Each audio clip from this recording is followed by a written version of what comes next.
अस्सलाम वालेकुम, कैसे हैं जी आप लोग। ये एक तस्वीर आपके सामने आ रही है। ये तस्वीर क्या है, कैसे खींची गई, इसके बारे में सारी तफसील आपके साथ शेयर करते हैं।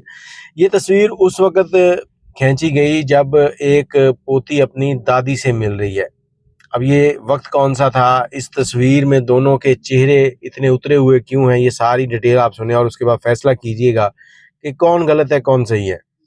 एक स्कूल जिसमें 14 साला बच्ची जो कि 7वीं या 8वीं क्लास की स्टूडेंट थी और उस स्कूल के 8वीं क्लास को एक ट्रिप पे लेके जाना था स्कूल ने, और ये ट्रिप जो है इसमें कुछ पार्क इस तरह की चीज़ें थी जो दिखानी थी, और इसी दौरान स्कूल के एक टीचर ने कहा कि आप लोगों को आज ओल्ड एज होम जो है उसकी भी सैर करवाई जाएगी कि वहाँ पर बूढ़े लोग कैसे रहते हैं।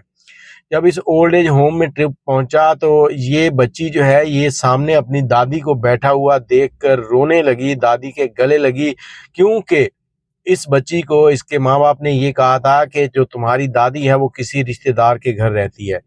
अब बच्ची किताबों में ओल्ड एज होम के बारे में पढ़ तो चुकी थी, लेकिन जब उसने अपनी दादी को अपने सामने देखा तो उसकी आँखों से आँसू जो हैं वो रुक नहीं रहे थे।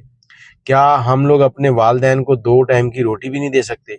क्या हम इतने ही ये कह लें कि गिर चुके हैं?